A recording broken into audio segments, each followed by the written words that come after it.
Hi, I'm Natalie Harper. I spent $11,000 on a custom wedding dress from Marseille Atelier. 3 days before my ceremony, my sister walked into my loft and left with it in a garment bag. When I showed up at the wedding wearing the actual designer original, the one she thought she'd stolen, she collapsed in front of 200 guests. But that moment wasn't about revenge. It was about her finally understanding that some things can't be borrowed, bought, or taken. They have to be earned. Before we jump back in, tell us where you're tuning in from, and if this story touches you, make sure you're subscribed because tomorrow, I've saved something extra special for you. The rain tapped softly against the tall windows of my Pearl District loft as I knelt on the hardwood floor, tissue paper scattered around me like fresh snow. My hands trembled as I lifted the ivory silk from its box. The fabric felt impossibly light, almost liquid in my fingers. Marseille Atelier didn't make dresses for just anyone. You didn't walk into their showroom and point at something on a rack. You sat for consultations. You discussed your story, your vision, your life. Then, if they chose to work with you, they created something that existed nowhere else in the world. This dress had taken 7 months. 7 months of fittings in their private studio tucked away in northwest Portland, where the designer herself, a quiet woman named Margaux with silver streak through her dark hair, had draped fabric across my shoulders and asked questions that had nothing to do with measurements. She asked about my childhood. About the first time I felt beautiful. About what I wanted to feel when Derek saw me walking toward him. I told her I wanted to feel like myself. Not a bride from a magazine. Not someone performing for cameras. Just Natalie, but the truest version of her. The dress she made was deceptively simple. No beading, no lace, no applique. Just pure silk charmeuse that moved like water, cut on a bias so precise that it seemed to float rather than hang.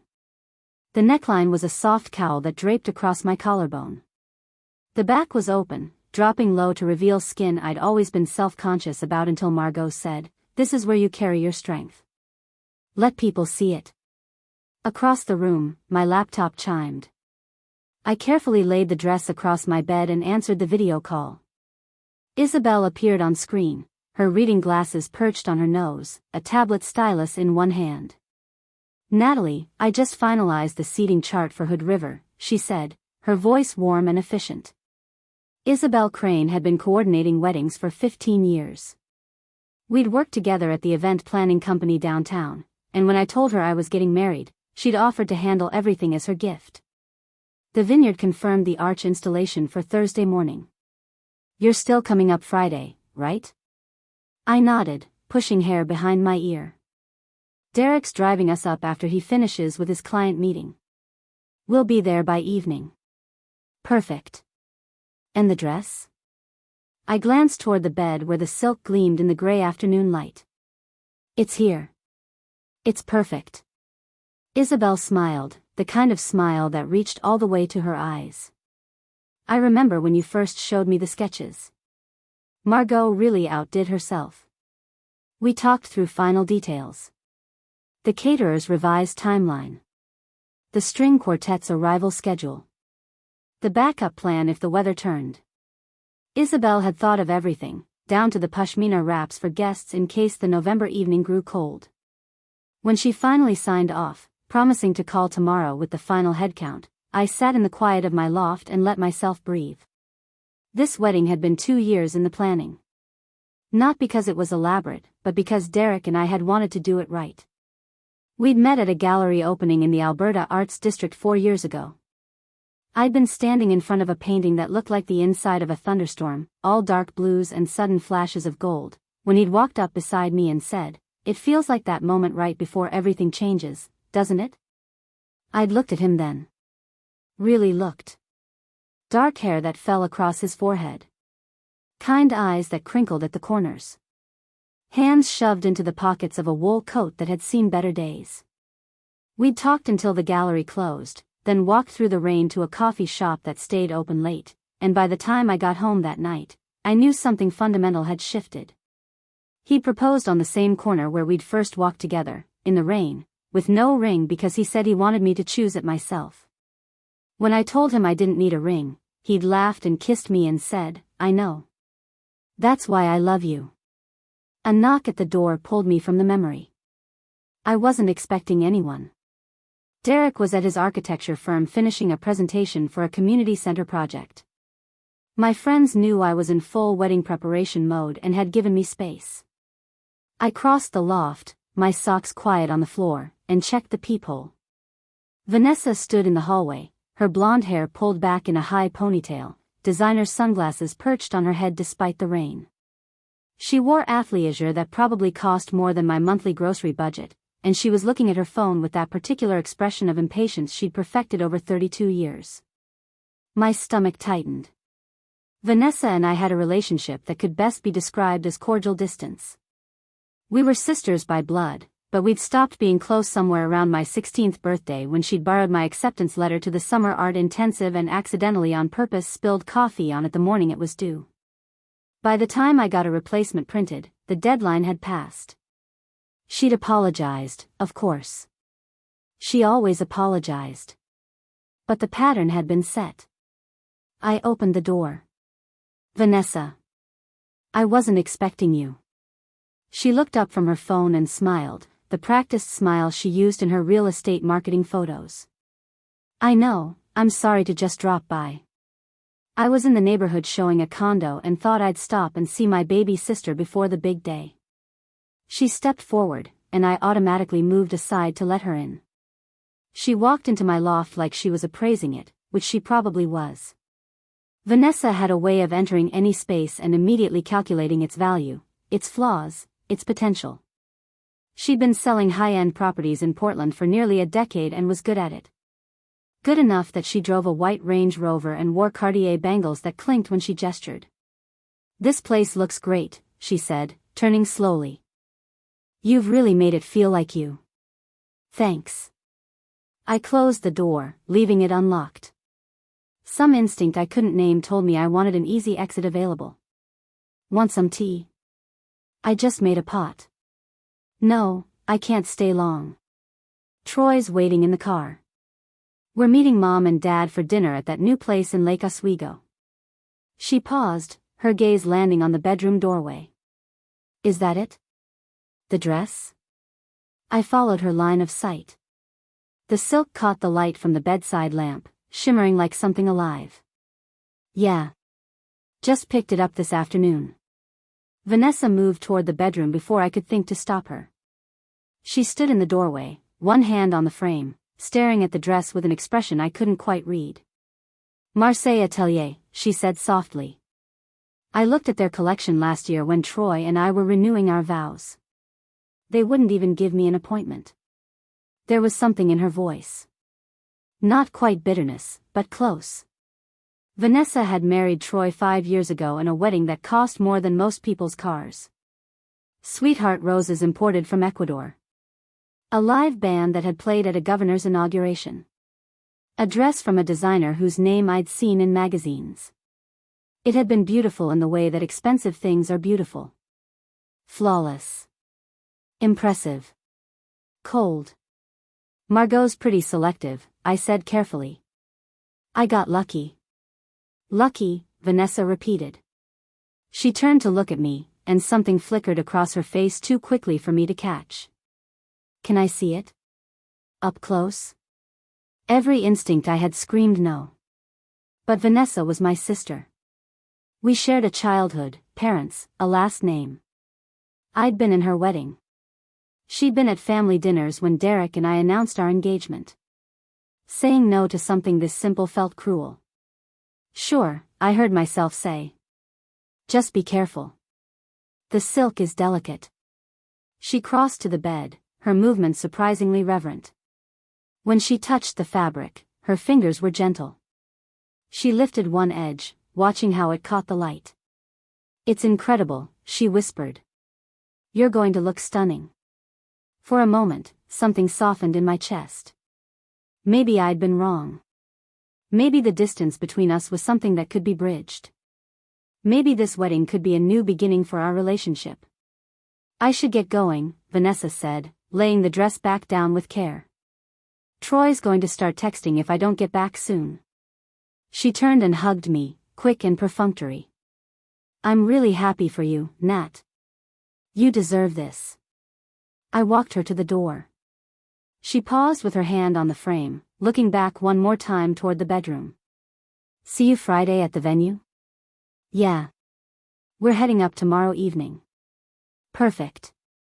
Get some rest. Big weekend ahead. She smiled again, and this time it almost reached her eyes. After she left, I stood in the empty loft listening to the rain.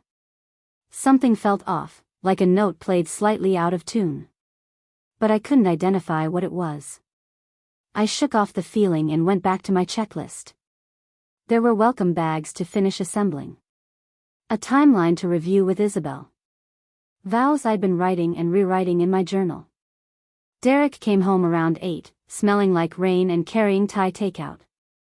We ate on the couch, my feet in his lap, talking about everything except the wedding. He told me about the community center project, how they'd incorporated feedback from the neighborhood kids into the design.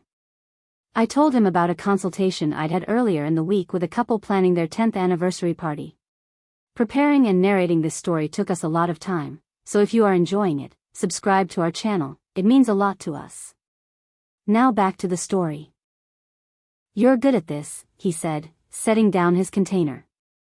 Making people feel seen. That's just basic decency. No. He shook his head. It's a gift. Not everyone has it. Later, after he'd fallen asleep, I stood in the bedroom doorway looking at the dress. The silk seemed to glow in the darkness, like something from a dream. I thought about Vanessa's expression when she'd touched it. The way she'd said, lucky, with that particular emphasis. I should have known then. Should have felt it.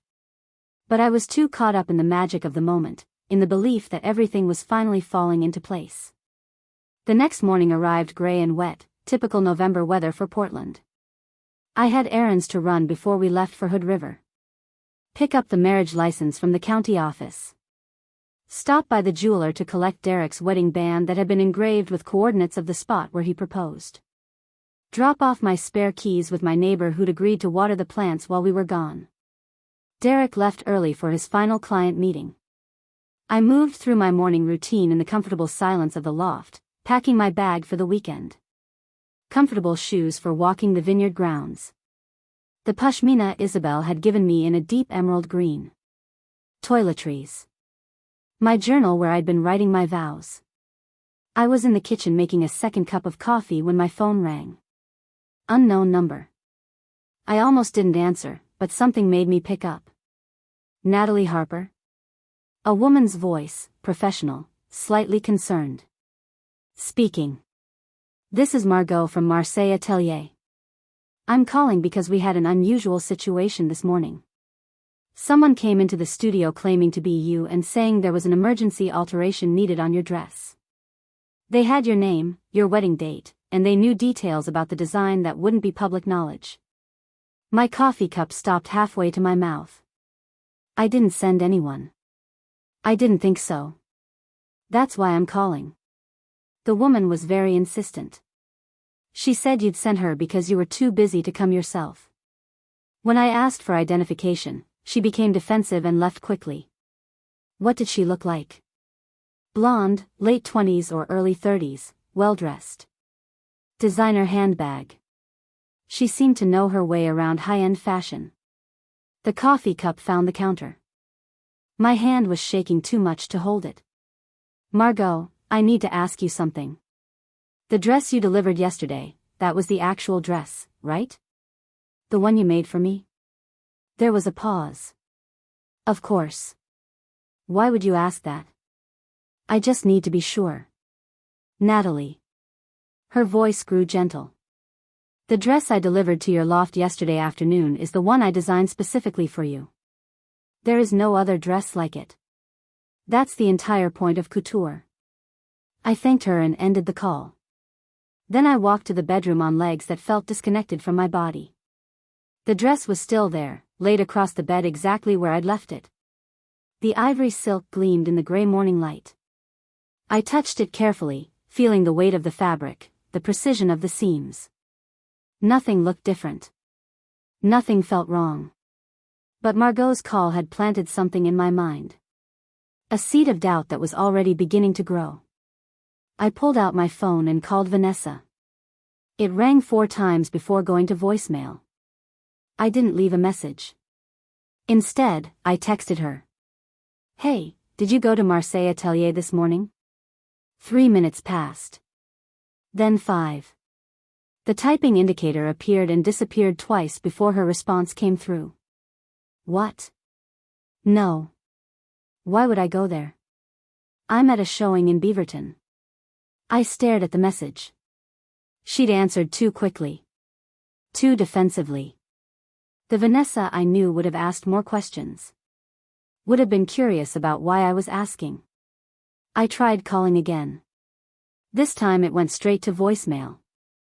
Derek came home around noon to find me sitting on the floor beside the bed, the dress still laid out like an exhibit, my phone in my hand. What's wrong? He was beside me immediately, his hand on my back. I told him about Margaux's call. About Vanessa's visit yesterday. About the text exchange that felt wrong in a way I couldn't articulate. Derek listened without interrupting. When I finished, he stood up and walked to the window, looking out at the rain-soaked street below. You think Vanessa tried to do something with your dress? It wasn't a question. I don't know what I think. But something feels off. He turned back to me. The dress is right there. It looks fine. Maybe Margaux was mistaken about who came in. Maybe it was someone else's family member getting confused. Maybe. But I didn't believe it. And I could tell from Derek's expression that he didn't either. We left for Hood River at 3 in the afternoon, later than planned because I'd spent an extra hour carefully examining every inch of the dress. The seams were perfect. The fabric was flawless. The hand-stitched label inside bore my name in Margaux's elegant script. Everything was exactly as it should be. I packed the dress in its garment bag with layers of tissue paper, then zipped it into the protective cover the atelier had provided. Derek carried it to the car like it was made of spun glass. We drove east on I-84, following the Columbia River as it cut through the gorge, steep cliffs rising on either side. The drive usually calmed me. There was something about leaving the city behind, watching the landscape open up into something wild and ancient. But today I couldn't shake the feeling that I'd forgotten something crucial. That some piece of this puzzle was sitting just out of reach. Derek's hand found mine across the center console. It's going to be perfect, he said quietly. Friday night, you're going to walk down that aisle, and none of this weirdness is going to matter. I wanted to believe him. I squeezed his hand and watched the trees blur past my window. We arrived at the venue just as the sun was setting, painting the vineyard in shades of amber and rose.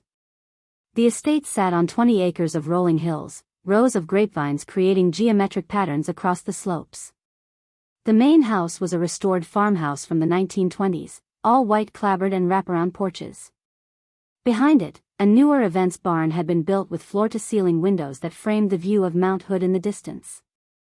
Isabel met us in the gravel parking area, clipboard in hand, a wool scarf wrapped twice around her neck.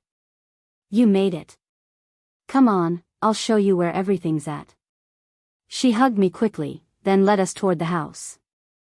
You're in the bridal suite on the 2nd floor. Derek, you and Harrison are in the guest cottage out back. Very strict tradition, no seeing each other before the ceremony. The bridal suite was everything I'd hoped for. Hardwood floors. A clawfoot tub. Windows that overlooked the vineyard. There was a full-length mirror in an ornate gold frame and a small sitting area with velvet chairs the color of dusty roses. I hung the dress in the closet, then stood there for a long moment, just looking at the garment bag. Derek came up behind me, wrapping his arms around my waist. I love you, he said into my hair. Whatever you're worried about, we'll figure it out together. I love you too. That night, after Derek had reluctantly left for the guest cottage and Isabel had gone over tomorrow's timeline one final time, I lay in the antique bed and listened to the wind move through the vineyard. My phone sat on the nightstand, dark and silent. Vanessa hadn't called back. Hadn't texted again. I thought about all the times she'd borrowed things over the years. My favorite sweater that came back with a stain she blamed on the dry cleaner. The earrings our grandmother gave me that she wore to a party and somehow lost. The journal where I'd written poetry in high school that she'd read aloud to her friends as a joke. She always said sorry. She always had an explanation. And I always forgave her because that's what sisters did. But this felt different. This felt deliberate. I must have fallen asleep eventually because I woke to sunlight streaming through the windows and the sound of voices downstairs. Thursday morning. One day until the wedding. I showered and dressed in jeans and a soft sweater, then went down to find Isabel coordinating with the florist in the kitchen. "Morning, bride-to-be," she said cheerfully. "Coffee's fresh."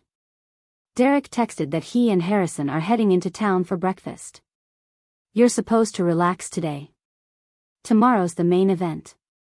I poured coffee into a ceramic mug and watched through the window as the florist's van unloaded bucket after bucket of flowers. Café aux les roses. Eucalyptus branches. Something with tiny white blooms that looked like snow. My phone buzzed. A text from my mother. "Your father and I are leaving Portland in an hour. Vanessa and Troy are riding with us. See you this afternoon, honey." So excited. I read it twice, that familiar tightness forming in my chest. Of course Vanessa was coming. She was in the wedding party. She was my sister. But something about seeing her name on my screen made my coffee taste bitter. The morning passed in a blur of activity. The rental company delivered chairs and tables. The string quartet arrived to check the acoustics in the barn. The caterer set up in the farmhouse kitchen, and soon the smell of something delicious drifted through the rooms. Isabel found me on the porch around noon, staring out at the vineyard without really seeing it. "You okay?" "Just nervous," I lied. She sat down beside me. "Natalie, I've known you for 3 years. I've seen you coordinate weddings where the groom's ex showed up uninvited, where the cake arrived melted, where the power went out mid-ceremony. You don't get nervous. So what's really going on?" I told her everything. About Vanessa's visit. About Margaux's call. About the feeling that something was coming and I couldn't stop it. Isabel listened without interrupting. When I finished, she was quiet for a long moment. Then she said, "I'm going to tell you something I learned a long time ago.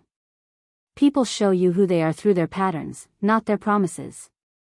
If your gut is telling you something's wrong, listen to it. But what can I do? The dress is fine. I have no proof of anything." "You document," Isabel said simply. "You take photos of that dress right now, every angle, every detail. You keep the garment bag zipped and you don't let it out of your sight. And tomorrow, if something happens, you'll have evidence." We went upstairs together.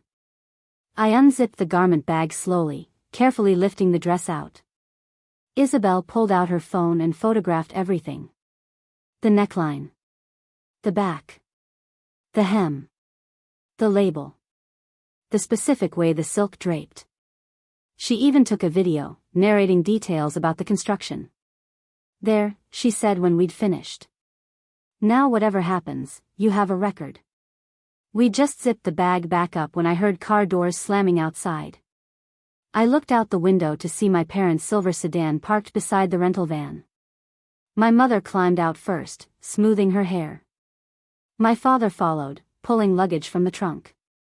And then Vanessa emerged from the back seat. She wore white jeans and a cream-colored sweater, her hair loose and shining in the afternoon sun. She looked directly up at the window where I stood, and even from 2 stories away, I saw her smile. It was the smile of someone who'd already won. I stood frozen at the window, watching Vanessa scan the second floor with that calculated smile. Isabel's hand found my shoulder, grounding me. "Stay calm," she murmured. "You've got the photos. The dress is secure. Just get through today." My mother's voice floated up the stairs, bright and performative the way it always was when other people might be listening. "Natalie? Sweetheart, we're here. I forced myself to move, descending the staircase with Isabel beside me. The farmhouse foyer was suddenly crowded with luggage and bodies. My mother swept toward me in a cloud of expensive perfume, pulling me into a hug that felt more like a photo opportunity than affection. "Look at you," she said, holding me at arm's length. "Already glowing. The bride-to-be." She turned to Isabel. "And you must be the coordinator. Patricia Harper. Thank you so much for taking care of our girl." Isabel shook her hand with professional warmth. "It's been a pleasure. Natalie's been incredibly organized." My father stood near the door, checking his phone. He looked up long enough to nod in my direction. Traffic was terrible coming through the gorge. "Where should we put our bags?" "I'll show you to your rooms," Isabel said smoothly. "We have you and Patricia in the blue room on the east side. Vanessa and Troy, you're in the suite next to Natalie's." Something cold settled in my stomach. "Next to mine? Is that a problem?" Vanessa appeared in the doorway, her expression innocent. "I thought it would be nice, you know. Sister time before the big day. We can do face masks and talk like we used to." We'd never done face masks together. We'd never had late-night sister talks. But contradicting her in front of everyone would make me look petty, would confirm the narrative she'd been building our whole lives, where I was the difficult one, the ungrateful one, the sister who couldn't just be happy. "Sure," I heard myself say. "That's fine." Troy came in carrying designer luggage, giving me a brief nod. He was a corporate lawyer, tall and polished, the kind of man who looked good in photographs but disappeared when you tried to remember him later.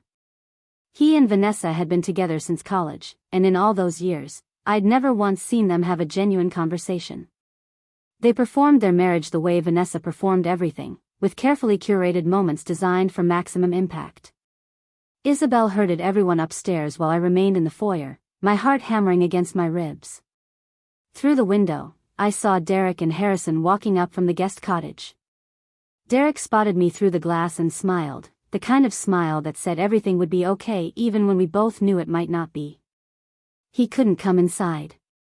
The tradition was firm, Isabel's rule absolute. No seeing each other until the ceremony. But he pressed his hand against the window, and I pressed mine to the glass from my side. For a moment, that was enough. The afternoon dissolved into controlled chaos. The florist needed approval on the final arrangements. The caterer had questions about the vegetarian options. The string quartet wanted to run through the processional music. I moved from task to task with Isabel at my side, but my attention kept drifting to the second floor, to the suite where Vanessa was unpacking. Around 5, my mother found me in the kitchen reviewing the seating chart. "There you are. I've been looking everywhere." She pulled me into the small butler's pantry, closing the door behind us. "I need to talk to you about tomorrow." "What about it?" "Vanessa's feeling a bit sensitive about the bridesmaid dresses. She thinks the sage green washes her out. Is there any way she could wear something else? Something more flattering?" I stared at my mother. The bridesmaid dresses had been selected 4 months ago. Everyone had been measured and fitted. Vanessa herself had approved the color during our video call, had even commented that it would photograph beautifully. "Mom, the wedding is tomorrow. There's no time to find another dress." She brought options. "Just in case. Maybe you could look at them?" Options. She brought backup dresses to my wedding. My mother's expression shifted, that familiar tightness appearing around her mouth. "Don't be dramatic, Natalie. She's trying to look her best for your day. Is that really so terrible? The dress she agreed to 4 months ago is fine. Why do you always have to make everything difficult?" My mother's voice dropped to that particular register she used when she wanted me to feel guilty without anyone else hearing. "This is Vanessa we're talking about. Your sister. She just wants to feel beautiful standing beside you." The implication hung in the air between us. That Vanessa needed accommodation. That her feelings mattered more than the plans I'd made. That asking her to honor a commitment was somehow cruel. She wears the sage green dress, I said quietly. Or she doesn't stand up there at all. My mother's eyes widened. You wouldn't do that to her. Try me. I left the pantry before she could respond, my hands shaking but my spine straight. Isabel was waiting in the hallway, pretending to check her clipboard but clearly having heard everything. You okay? She asked softly. No. But I will be. Dinner that evening was catered, a casual buffet set up in the farmhouse dining room. The wedding party trickled in gradually. Harrison arrived with Derek's younger brother Kevin, who'd flown in from Denver that morning. My childhood friend Becca showed up with her girlfriend, both of them bringing the kind of easy warmth that made me remember why I'd asked her to be part of this day. We gathered around the long wooden table, plates piled with roasted chicken and autumn vegetables, wine flowing freely. It should have felt celebratory. Instead, it felt like waiting for a storm. Vanessa sat directly across from me, picking at her food with delicate precision. She'd changed into a white silk blouse that caught the candlelight, her hair falling in perfect waves over her shoulders. Troy sat beside her, barely speaking, checking his phone between bites. So, Natalie, Vanessa said suddenly, her voice cutting through the general conversation. I never got to really see the dress yesterday. You know, before you rushed me out. The table quieted slightly. My mother looked up from her wine glass. I didn't rush you out. You said Troy was waiting. Right, but I mean, I barely got a glimpse. Is it really as incredible as everyone says? There was something underneath her words, a current I couldn't quite identify. It's beautiful. Margaux is an artist. Margaux, Vanessa repeated, as if tasting the name. It must be nice, having a designer who actually takes your calls. When I wanted to book with them, they said they were fully committed for the next 2 years. Maybe they were. Or maybe they just pick and choose based on who they think is worthy. She smiled, but it didn't reach her eyes. I mean, no offense, but you're a wedding coordinator. I'm in luxury real estate. You'd think they'd prioritize someone who actually moves in those circles. The implication was clear. I wasn't worthy. I was lucky. I'd gotten something I shouldn't have had access to, and she knew it. Becca spoke up from down the table. Actually, Marseille Atelier is known for selecting clients based on artistic vision, not bank accounts. It's kind of their whole philosophy. Vanessa's smile tightened. Of course. I'm sure Natalie's vision was very compelling. My father cleared his throat, the way he always did when he wanted a conversation to end without actually having to intervene. My mother reached for the wine bottle, refilling her glass. The moment passed, but the tension remained, stretched thin across the table like a wire waiting to snap. After dinner, people dispersed to their rooms. I climbed the stairs slowly, exhaustion settling into my bones. The bridal suite felt like a sanctuary as I closed the door behind me. I checked my phone to find a text from Derek. I can see your window from the cottage. Flash the lights twice if you're okay. I crossed to the window and flicked the lamp switch twice. A moment later, I saw a light flash from the cottage in response. 2 short bursts. I love you. I was getting ready for bed when I heard it. A soft sound from the hallway. Footsteps, careful and measured. They stopped outside my door. I froze, watching the handle. It turned slowly, testing whether the door was locked. It was. The footsteps retreated. I stood there in the darkness, my heart pounding, telling myself it could have been anyone. My mother checking if I was still awake. Isabel making rounds. A guest who'd gotten confused about which room was theirs. But I knew. The way you know things in your bones before your brain catches up. I knew who'd tried my door. And I knew why. I didn't sleep much that night. Every sound in the old farmhouse seemed amplified. Creaking floorboards. Wind rattling the windows. The distant sound of a door opening and closing. I got up twice to check that the closet door was still closed, that the garment bag still hung exactly where I'd left it. The second time, I noticed something. The tissue paper I'd carefully tucked around the bag had been disturbed. Just slightly. Just enough that someone with a less meticulous memory might not have noticed. I opened the closet fully, turned on my phone's flashlight, and examined the bag from every angle. The zipper pull was in a slightly different position. Not much. Maybe an inch.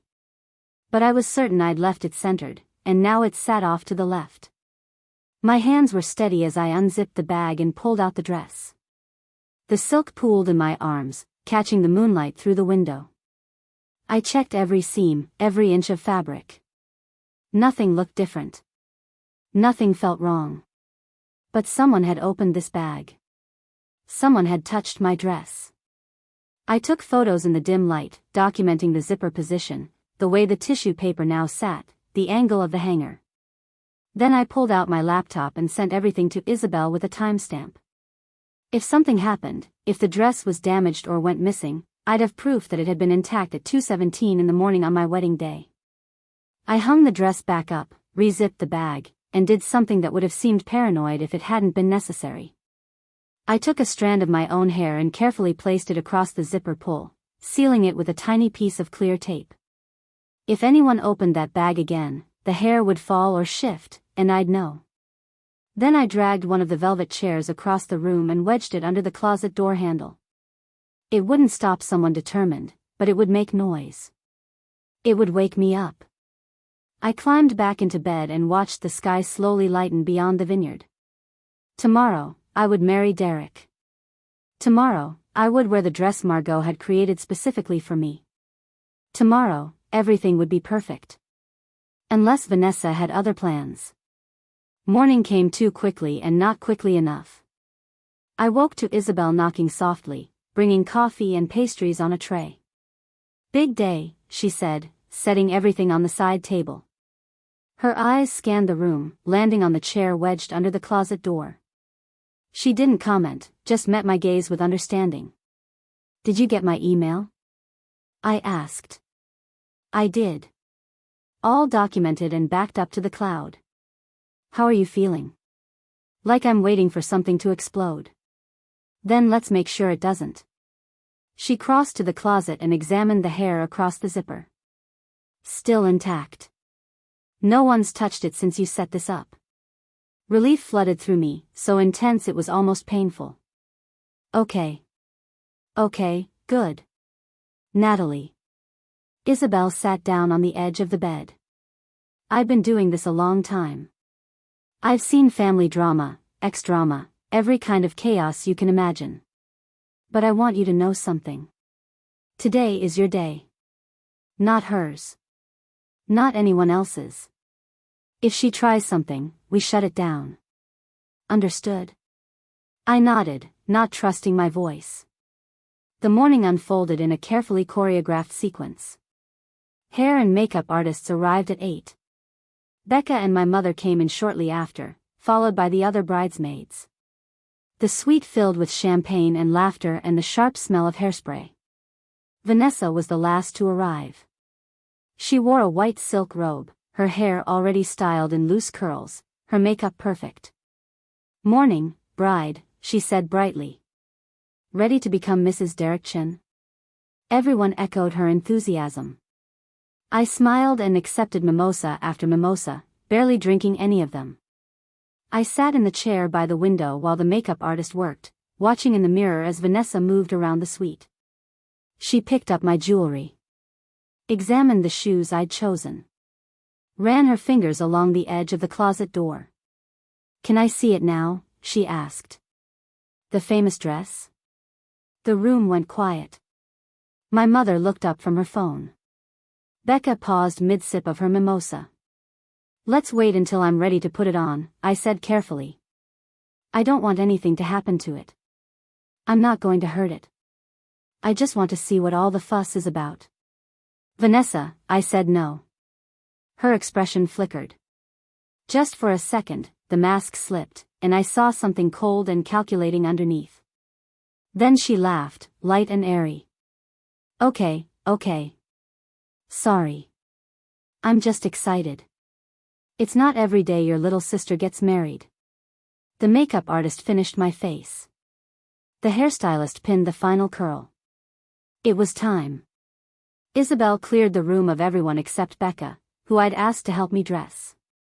My mother protested, saying she should be the one, but I held firm. Just us, I told Isabel quietly. And check the hallway. Make sure no one's lingering. She did, returning with a nod. All clear. Vanessa's in her room getting into her bridesmaid dress. Your mother's downstairs greeting early guests. Coast is clear. I retrieved the garment bag from the closet. The hair was still in place. I carefully removed it and unzipped the bag slowly. The dress emerged like something from a dream, the silk catching the late morning light. Becca gasped. Natalie. That's stunning. We laid it out on the bed, and that's when I saw it. Or rather, didn't see it. The label inside the dress, the hand-stitched one with my name in Margaux's elegant script, was gone. Not torn out, but carefully removed, the stitches so precisely undone that you could barely tell anything had been there. My hands went cold. The label's missing. Isabel was beside me in an instant, examining the spot where it should have been. Are you absolutely certain it was there before? I photographed it. Check your email. Wednesday afternoon, the photos we took. She pulled out her phone, scrolling rapidly. When she found the image, she zoomed in and held it up. There, clear as day, was the label. My name. Margaux's signature. Proof that this dress was made specifically for me. Someone removed it, I said, my voice surprisingly steady. Someone came in here while I was asleep and took out the label. Becca's face had gone pale. Why would someone do that? But I knew why. Without the label, this was just an expensive designer dress. It could have been made for anyone. Could have been borrowed, rented, or bought secondhand. The label was the only thing that proved this dress was mine and mine alone. Where's Vanessa's room? I asked. Isabel understood immediately. Natalie, we need to think about this carefully. Where's her room? Right next door. But you can't just barge in there and accuse her without proof. I have proof. The photos show the label was there. Now it's gone. And she's the only one who tried my door last night. You don't know that for certain. But I did. Every instinct I had, every pattern I'd seen over 30 years, every borrowed item that came back damaged or didn't come back at all, it all pointed to one person. I was halfway to the door when Isabel caught my arm. Wait. Think about this. If you confront her now, if you make a scene, it ruins your day. That's what she wants. The chaos, the drama, you looking unstable and accusatory on your wedding day. So what do I do? Just pretend I don't know? No. You put on that dress. You marry Derek. And after the ceremony, we deal with this properly. With witnesses, with proof, with everything documented so there's no room for her to spin the narrative. Becca nodded slowly. Isabel's right.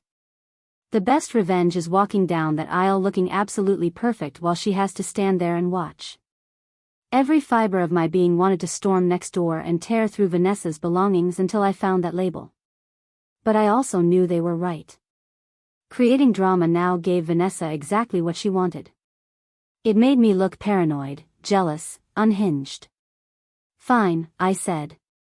But I'm taking more photos. And we're locking this room. No one comes in until after the ceremony.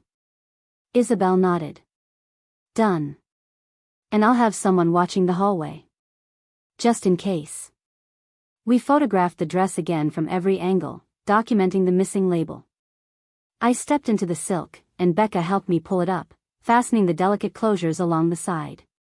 The fabric settled against my skin like it had been designed for this exact moment, which it had. When I turned to the mirror, I barely recognized myself. The dress transformed me into someone who belonged in museums, in galleries, in places where beauty was curated and protected. The cowl neckline draped perfectly. The open back revealed the strength Isabel had promised I'd see. The silk moved like liquid light. "You look like art," Becca whispered. There was a knock at the door. Isabel answered it, and I heard Vanessa's voice in the hallway. "Is she dressed? I want to see before we head down." "Give us just a few more minutes," Isabel said smoothly. "We're still finishing her hair. I'm her sister. I should be in there. And you will be." "Just a moment." Isabel closed the door and turned to me. "You ready for this?" I looked at myself in the mirror one more time. The dress fit perfectly because it was mine. Designed for my body, my story, my moment. Whatever Vanessa had planned, whatever game she thought she was playing, she'd already lost. "I'm ready," I said. We opened the door. Vanessa stood in the hallway wearing the sage green bridesmaid dress, and for just a second, her composure cracked. She stared at me, at the dress, at the way the silk caught every beam of light streaming through the windows. Her mouth opened slightly, then closed. "That's it," she said finally. "That's the dress everyone's been obsessing over? That's it." She circled me slowly, and I forced myself to stand still, to not flinch away. "I mean, it's pretty. But $11,000 pretty? I don't see it." "You don't have to. I'm just saying, the dress I wore to my wedding cost half that and had actual detail work. Beading, lace, crystals. This is just plain silk." Becca spoke up. "That's kind of the point. It's couture. The simplicity is what makes it special." Vanessa's smile was sharp. "Right. Because simple is so much more impressive than actual artistry." My mother appeared at the top of the stairs. "Oh, Natalie. You look beautiful." She hugged me carefully, mindful of the dress. "Your father's going to cry when he sees you." "Where is Dad?" "Downstairs greeting guests. The ceremony starts in 20 minutes. We should get into position." The next few minutes blurred together. Isabel herded the bridesmaids downstairs. Becca helped me navigate the staircase in the dress. I could hear music starting in the barn, the murmur of 200 guests finding their seats. Through the window, I caught glimpses of the ceremony space. An arch made of twisted grapevines. Chairs arranged in perfect rows. Mount Hood visible in the distance, snow-capped and eternal. My father appeared, uncomfortable in his suit, tugging at his tie. "You look nice," he said, which was about as effusive as he ever got. "Thanks, Dad. You sure about this? Getting married's a big step." "I'm sure." He nodded, offered his arm. We stood in the doorway of the barn, waiting for our cue. I could see Derek at the altar, Harrison beside him. I could see Vanessa already in position, her expression carefully neutral. The music shifted.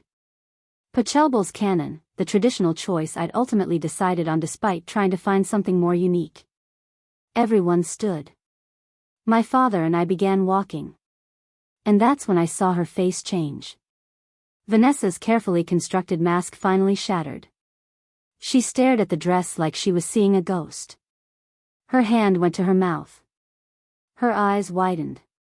She looked from me to the barn entrance, back to me, then down at herself in the sage green bridesmaid dress. She'd expected me to be wearing something else. She'd planned for something else. And suddenly I understood. She hadn't tried to damage my dress. She'd tried to steal it. She'd removed the label because she planned to wear it herself, to show up at my wedding in my custom couture gown and claim it was hers, that I was the one who'd stolen from her. But here I was, wearing the real thing. Which meant whatever she'd taken was still in her possession, and she'd just realized her mistake. I kept walking toward Derek, my father's arm steady beneath my hand. Vanessa swayed slightly, her face draining of color. I saw my mother lean over and whisper something urgent. Troy reached out to steady Vanessa, but she jerked away. And then, right there in front of 200 guests, with the string quartet playing and the mountain watching in the distance, my sister collapsed. The music stopped. Gasps rippled through the crowd. Troy dropped to his knees beside her. My father froze mid-aisle. Isabel appeared from somewhere, her phone already out, calling for help. Derek stepped down from the altar, his eyes meeting mine with a question I couldn't answer yet. Pastor Wells looked stricken. I stood in my perfect dress in the aisle of my wedding ceremony while my sister lay crumpled on the ground, and all I could think was that she still couldn't let me have this one thing. Even unconscious, even being carried out by paramedics who arrived with surprising speed, she'd found a way to make herself the center of attention. But I was wrong. Because when they lifted her, when Troy bent to gather her things, something slipped from the folds of her sage green dress and fell onto the grass. A small square of ivory fabric. Hand-stitched with elegant script. My label. The one she'd stolen from my dress in the dead of night. And everyone saw it fall. The label lay on the grass like an accusation, the ivory fabric stark against the green. For 3 seconds, nobody moved. The string quartet had fallen silent. 200 guests sat frozen in their chairs. Even the wind seemed to hold its breath. Then Troy bent down and picked it up, turning it over in his hands. I watched his face change as he read the inscription. My name. Margaux's signature. The date the dress had been completed. His eyes lifted to meet mine, then shifted to where the paramedics were loading Vanessa onto a stretcher, and something in his expression crumbled. I didn't know, he said quietly, though whether he was speaking to me or to himself, I couldn't tell. I swear I didn't know. My mother rushed forward, her heels sinking into the soft ground. She snatched the label from Troy's hand, staring at it as if willing it to say something different. This doesn't mean anything. It could be from any dress. Natalie probably dropped it herself. Mom. My voice came out steadier than I felt. That label was inside my dress. Someone removed it. And now it's falling out of Vanessa's clothing.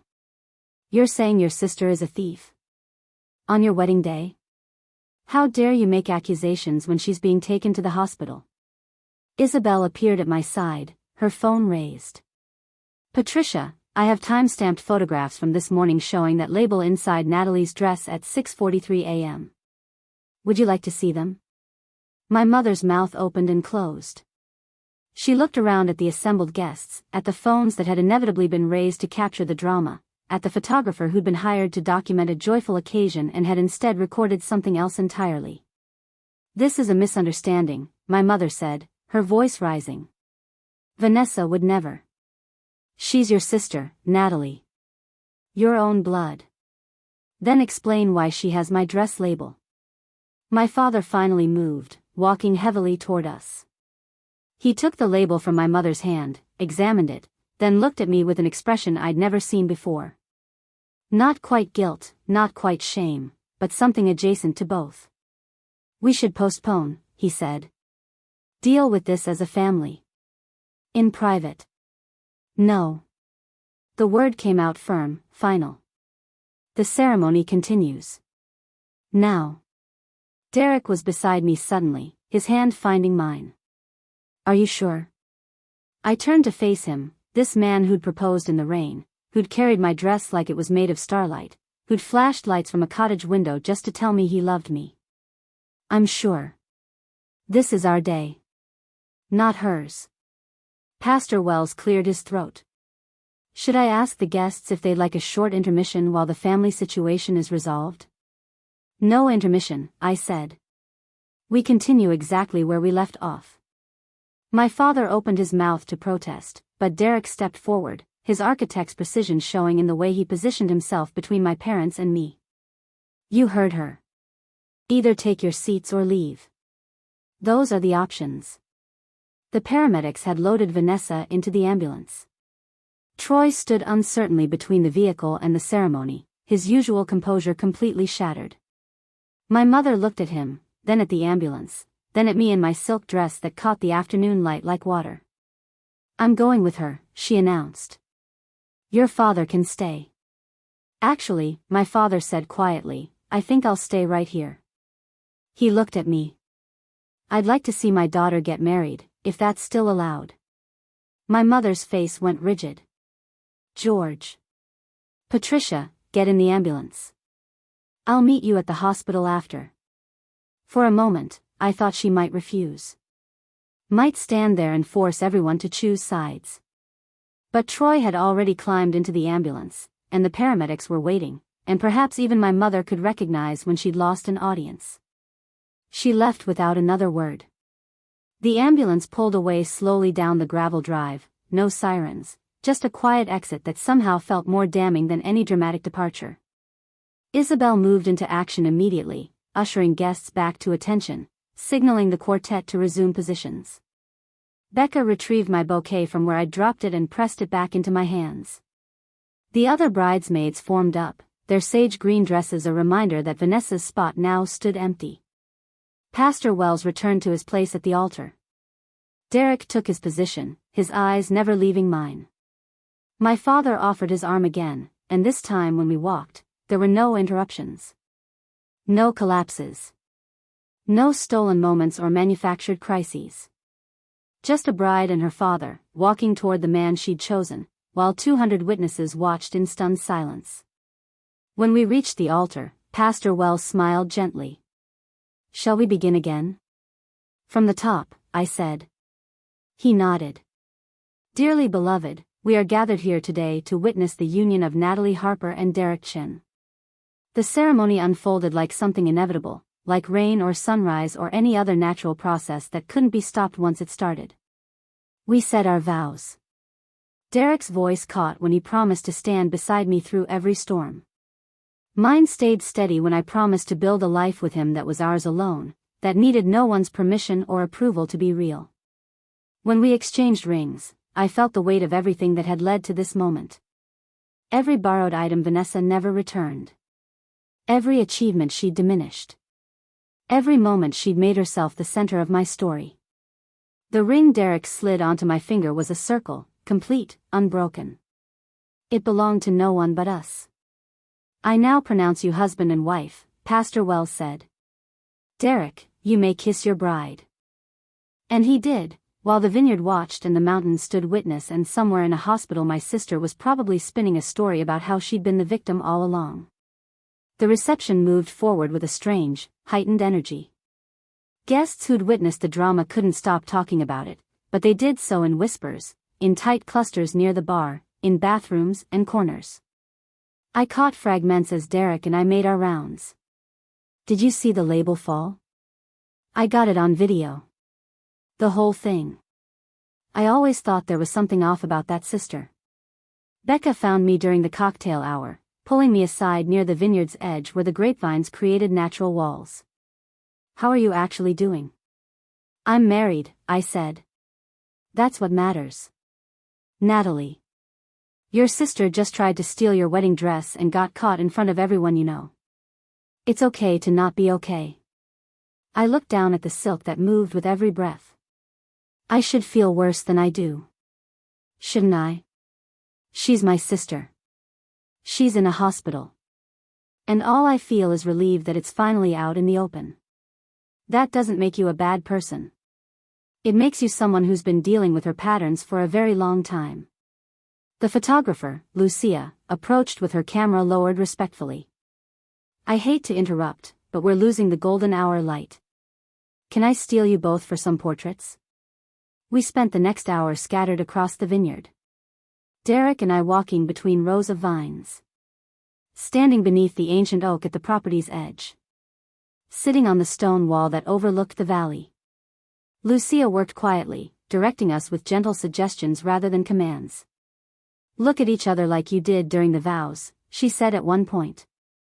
Like nobody else exists. It wasn't hard. Derek had a way of making the rest of the world fall away. When I looked at him, I didn't see the drama or the guests or the empty space where my sister should have been standing. I just saw the person who'd chosen me, completely and without reservation. When we returned to the reception, dinner was being served. The tables glowed with candlelight. Someone had brought in heaters as the November evening cooled, and the warmth created a cocoon of intimacy inside the barn. Isabel had rearranged the head table seamlessly, removing Vanessa's place setting so there was no obvious gap. During dinner, my father stood to give a toast. He'd never been much of a public speaker, preferring silence to any risk of saying the wrong thing. But he stood there with his wine glass raised, looking uncomfortable and determined in equal measure. "I'm not good at speeches," he began. "Anyone who knows me knows that." A few polite chuckles from the crowd. "But I want to say something about my daughter. Natalie has always been the one who holds things together. Who shows up. Who does the work nobody notices until it's done." He paused, his jaw working. "And I haven't always noticed. Haven't always appreciated. Haven't always protected the way a father should." The barn had gone very quiet. Today, I watched her walk down that aisle after chaos tried to derail everything she'd planned. And she didn't run. Didn't hide. Didn't let anyone steal her moment. His voice roughened. "That's who she is. That's who she's always been. And Derek, you're a lucky man." He raised his glass higher. "To Natalie and Derek. May their marriage be built on honesty, loyalty, and the kind of strength that can't be borrowed or taken. Only earned." The barn erupted in applause. Derek squeezed my hand under the table. I blinked back tears that I'd been holding since the label fell on the grass, since Vanessa collapsed, since I realized that the pattern had finally broken. Harrison gave the best man speech next, sharing stories about Derek's terrible cooking and his habit of sketching building designs on napkins. Becca talked about the summer we'd met at camp, how even at 12 I'd been the one organizing activities and making sure everyone felt included. The speeches were warm, genuine, full of the kind of details that come from people who actually know you. Nobody mentioned Vanessa. As dinner transitioned to dancing, my phone buzzed in the small clutch I'd stashed under my chair. I almost didn't check it, but something made me look. 3 missed calls from my mother. 2 voicemails. A string of texts. I opened the messages. "Your sister is devastated. You humiliated her in front of everyone. She said she was only trying to see the dress. That the label must have stuck to her somehow. You owe her an apology. Call me immediately." I showed Derek the messages. He read them, his expression darkening. "You're not calling her back." "I wasn't planning to." "Good." He pulled me onto the dance floor. "Because we're dancing to our song, and nothing is interrupting that." The opening notes of "The Way You Look Tonight" filled the barn. Derek's hand found the small of my back, right where the dress dipped lowest. We moved together the way we'd practiced, but also the way we hadn't needed to practice because it was simply how we fit. "Thank you," I said quietly, my cheek against his shoulder. "For what?" "For seeing me. For choosing me. For standing between me and them when it mattered." "Always," he said simply. "That's what this means." He touched my ring. "Always." Other couples joined us on the floor. My father danced with one of Derek's aunts. Harrison spun Becca around until she was laughing. The photographer moved through the crowd, capturing moments of joy that had nothing to do with drama or theft or family dysfunction. It was nearly 10 when my phone rang again. This time it was Troy.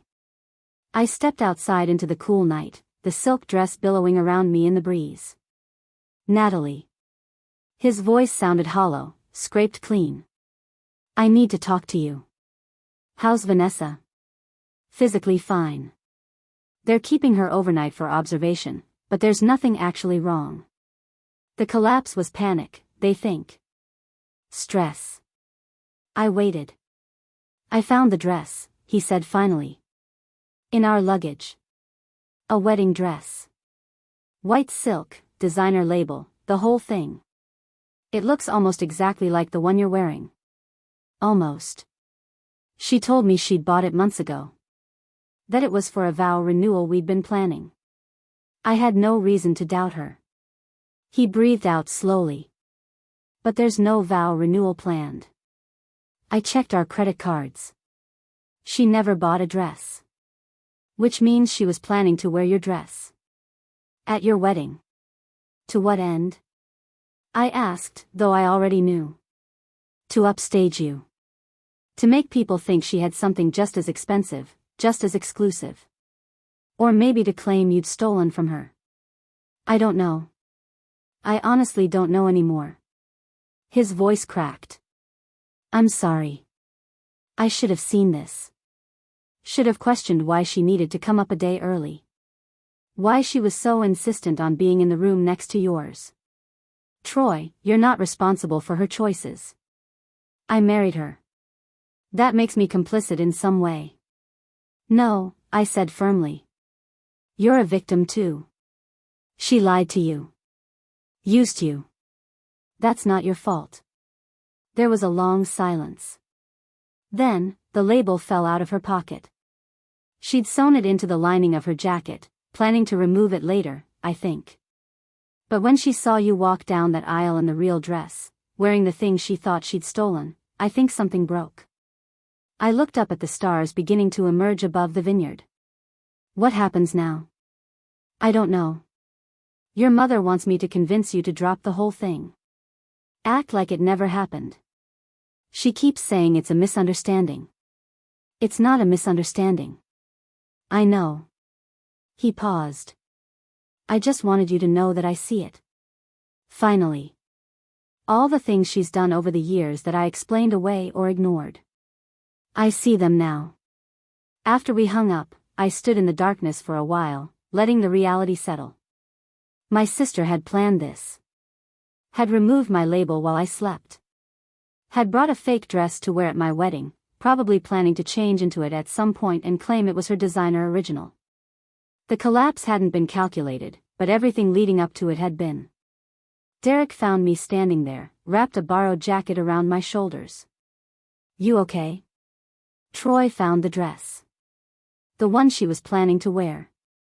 Where is it now? Still at the hospital, I assume. Evidence of what she intended to do. Do you want to press charges? Isabel mentioned that removing the label without permission could constitute theft or vandalism of property. I considered it.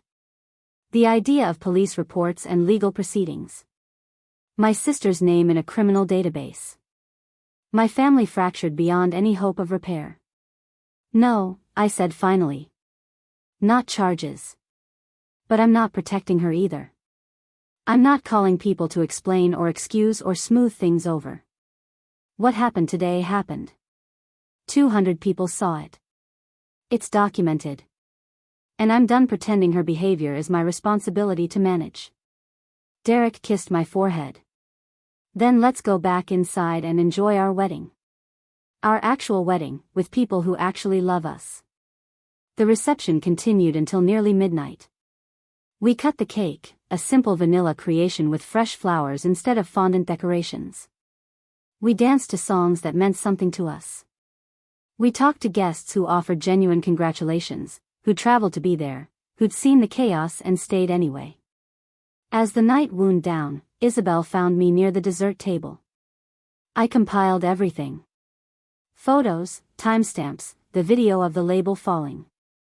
It's all backed up in 3 separate locations. If you need it for anything legal or if she tries to spin this differently, you have proof. Thank you. I also want to say something. She set down her clipboard, looking at me directly. I've coordinated over 200 weddings. I've seen every kind of family drama you can imagine. But what you did today, continuing with grace and strength after your own sister tried to sabotage you, that's something I'll never forget. You didn't let her take your joy. That matters. Guests began trickling out. Hugs and well wishes and promises to get together soon. My father found me before he left, pulling me aside with an awkwardness that suggested he'd been building up courage all evening. Your mother wants me to talk to you about Vanessa, he began. And what do you want, Dad? He looked surprised by the question. I want to understand how it got this far. How I missed this many signs. You didn't miss them. You ignored them. There's a difference. He absorbed that like a blow. You're right. I did. It was easier to keep the peace than to address what was happening. Easier to tell you to be the bigger person than to hold Vanessa accountable. He met my eyes. I'm sorry. That's inadequate, but it's true. What happens now? I think your mother and I need to have some difficult conversations. About Vanessa.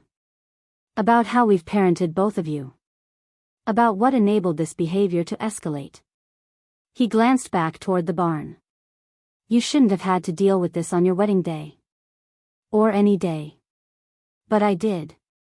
And I survived it. He nodded slowly. You did. You're stronger than any of us gave you credit for. After he left, after the last guests had departed and the catering staff was breaking down tables, Derek and I stood in the empty barn. The candles had burned down to stubs. The flowers drooped slightly in their vases. But the space still glowed with the memory of what had happened here. Mrs. Chen, Derek said, testing out the name. I'm keeping Harper professionally, I reminded him. But I like the sound of it anyway. Good. Because I plan to call you that approximately 7,000 times over the next few days. We walked back to the farmhouse, my silk dress whispering against the grass. Upstairs, in the bridal suite, I stood in front of the mirror one last time. The woman looking back at me was the same person who'd put this dress on that morning, but also fundamentally different. I'd walked through fire today. Had faced the worst my family could offer and come out married to someone who chose me, completely and without reservation. The dress had survived. I had survived. And Vanessa's plan, whatever it had been, had collapsed under the weight of its own deception. Derek came up behind me, his hands on my shoulders. What are you thinking? That this dress was worth every penny. Not because of how it looks, but because of what it represented. Something made specifically for me. Something that couldn't be borrowed or stolen or claimed by anyone else. I turned to face him. Like this marriage. Like us. Like us, he agreed. I took off the dress carefully, hanging it back in the garment bag. Tomorrow we'd figure out what to do about Vanessa. About my mother's demands for apologies I wouldn't give. About the video footage that was probably already circulating beyond the guests who'd been present. About how to move forward when the foundation of my family had cracked so publicly. But tonight, I was just a woman who'd married the man she loved, wearing a dress that had been made for her and her alone. Everything else could wait. As I zipped the garment bag closed, I noticed something I'd missed before. A small envelope tucked into the interior pocket, my name written on it in Margaux's handwriting. I opened it carefully. Inside was a note: true beauty cannot be copied or claimed. It simply is. Congratulations on your marriage and on standing in your truth. Wear this dress knowing that it was created for you alone, in this moment, for this purpose. No one can take that away. Best wishes, Margaux. I showed Derek the note. He read it, then pulled me close. She's right, you know. About all of it. I know, I said. And for the first time in longer than I could remember, I actually believed it.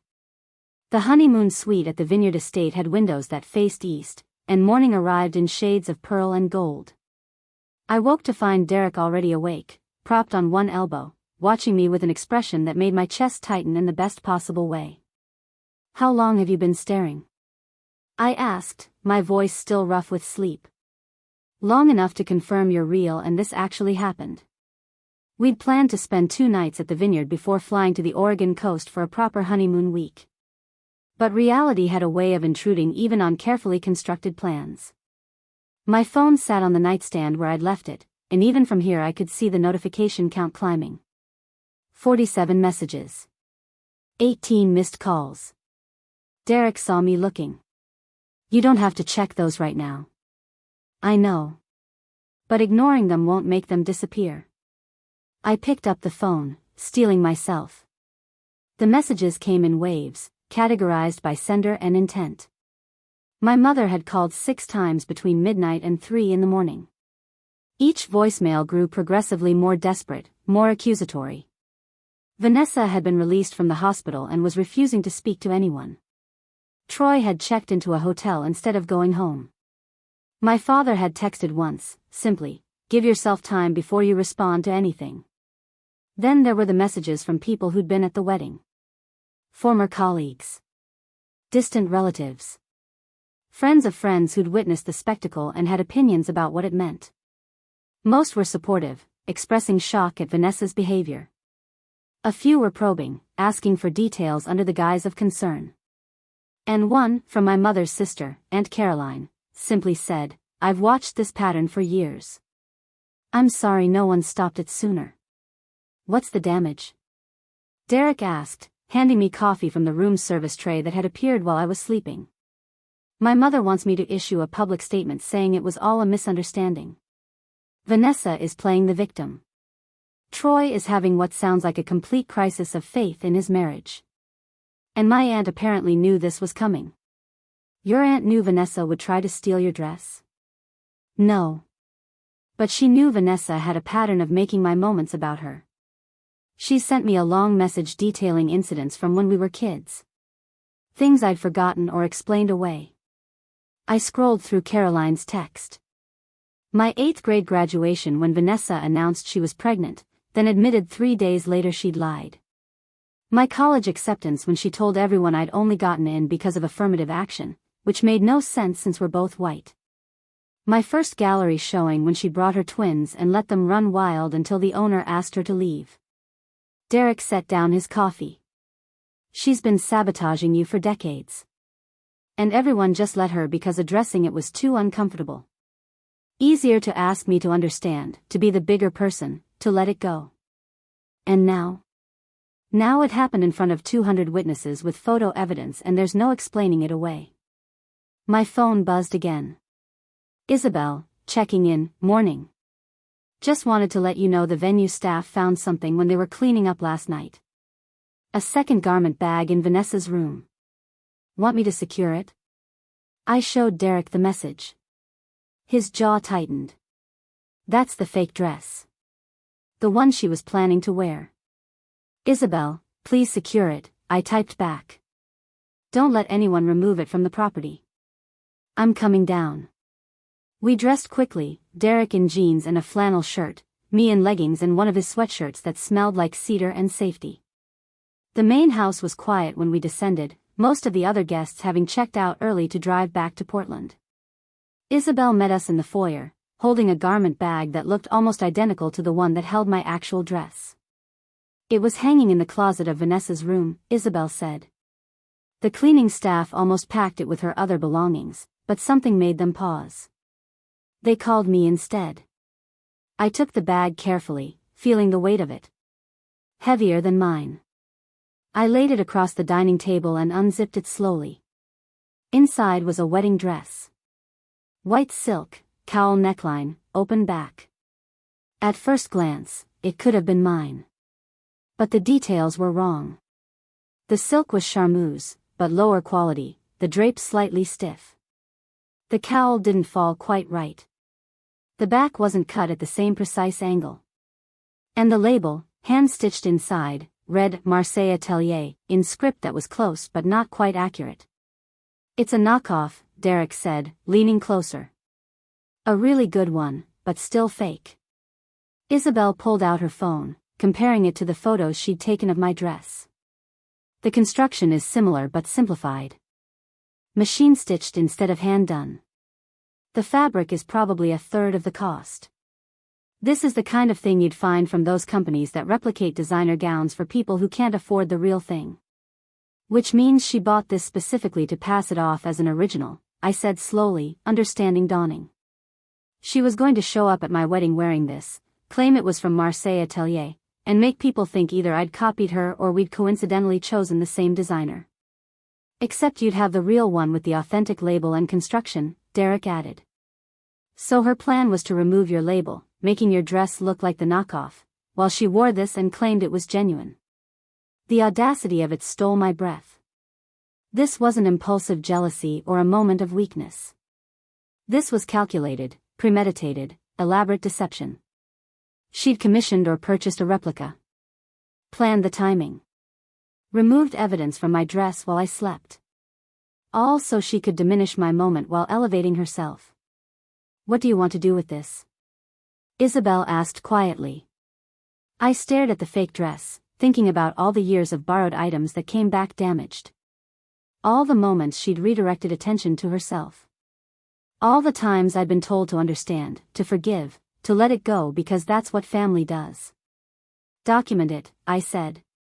Photographs from every angle. Comparison shots with my dress. Close-ups of the label forgery. Everything. And then? Then we keep it. As evidence of intent. Isabel nodded, already pulling out her tablet to begin the documentation process. Derek and I spent the next hour watching her work, methodically capturing every detail of the counterfeit dress. The uneven stitching. The slightly wrong shade of ivory. The label that would fool someone at a distance but fell apart under scrutiny. When she finished, Isabel backed up the files to 3 separate cloud services, then turned to me. I need to tell you something. Several guests have already posted about what happened yesterday. The videos are spreading. Someone created a hashtag. This is becoming bigger than just your family. She showed me her phone. The footage was everywhere. Multiple angles of Vanessa collapsing. The label falling. Troy picking it up. My mother's face as she realized what it meant. And my face, calm and resolved, as I continued to the altar. The comments were overwhelmingly supportive.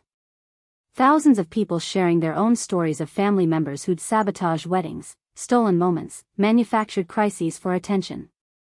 The hashtag, Not Today Vanessa, was trending, adopted by people declaring boundaries against toxic family members. This is what happens when someone finally stands up to a narcissist, one comment read, with 10,000 likes beneath it. She thought she could steal the dress and the day. Instead she exposed herself to the world. My phone rang. Troy. I answered on speaker. Natalie, I don't know how to say this, so I'm just going to say it. I'm filing for divorce. Derek's hand found mine. Troy, you don't have to tell me this. Yes, I do. Because you deserve to know that I see it now. All of it. I went through our finances last night. She's been hiding purchases for months. Designer items, spa treatments, a trip to New York I knew nothing about. And she's been telling people we're renewing our vows, which is news to me. His voice cracked. The dress she planned to wear to your wedding? She told me it cost $300 from an online boutique. I just found the receipt. She paid $4,000 for a knockoff designer gown. $4,000 we don't have.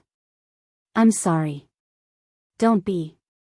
This isn't your fault.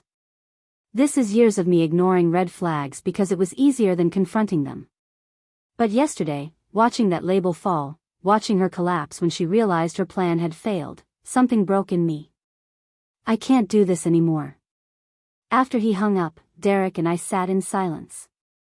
The morning sun had fully risen, casting long shadows across the vineyard rows. In the distance, Mount Hood stood eternal and indifferent to human drama. Your family's imploding, Derek said carefully. I know. And I should feel worse about it than I do. You feel relieved. It wasn't a question, but I answered anyway. Yes. Is that terrible? No. It's honest. He turned to face me fully. You've spent your entire life managing their dysfunction. Taking responsibility for Vanessa's behavior. Smoothing over conflicts you didn't create. Now the truth is out, and you're not the one holding it together anymore. That's not terrible. That's liberation. My mother called again. This time I answered. Natalie. Her voice was raw, stripped of its usual performance. We need to talk about how to fix this. There's nothing to fix, Mom. What happened, happened. People are saying terrible things about our family. About Vanessa. There are videos everywhere. We need to issue a statement, explain that she was unwell, that the stress of the day caused a breakdown. She wasn't unwell. She was caught. How can you say that about your own sister? Because it's true. She bought a fake designer dress. Removed the label from my real one. Plan to wear her knockoff at my wedding and pass it off as authentic. That's not illness. That's calculated deception. Silence on the other end. Then, she's your sister. I know. And I've spent 30 years excusing her behavior because of that fact. I'm done. You're going to destroy this family over a dress? I'm not destroying anything. I'm just refusing to pretend anymore. I took a breath. Mom, answer me honestly. If this had worked, if she'd pulled it off, would you have said anything? Would you have defended me? Another silence, longer this time. That's not fair. It's completely fair. Because we both know the answer. You would have told me to let it go. To be the bigger person. To not make waves. Just like you always have. What do you want from me, Natalie? Nothing. I don't want anything from you anymore. I'm done trying to earn something you were never going to give. I ended the call before she could respond. My hands were shaking, but my voice had stayed steady. Derek wrapped his arms around me, and I let myself lean into him, feeling the weight of 3 decades finally lifting.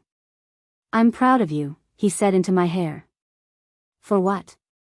Burning bridges with my family? For refusing to set yourself on fire to keep them warm. We spent the rest of the morning walking the vineyard. The November air was crisp, carrying the scent of earth and fermenting grapes. Workers moved through the rows, preparing for winter dormancy. Everything about the landscape spoke of cycles, of seasons ending and beginning, of growth that required both nurturing and pruning. Isabel found us near the eastern edge of the property. I have news. The wedding photographer wants to know if you'd like her to edit Vanessa out of the ceremony photos entirely.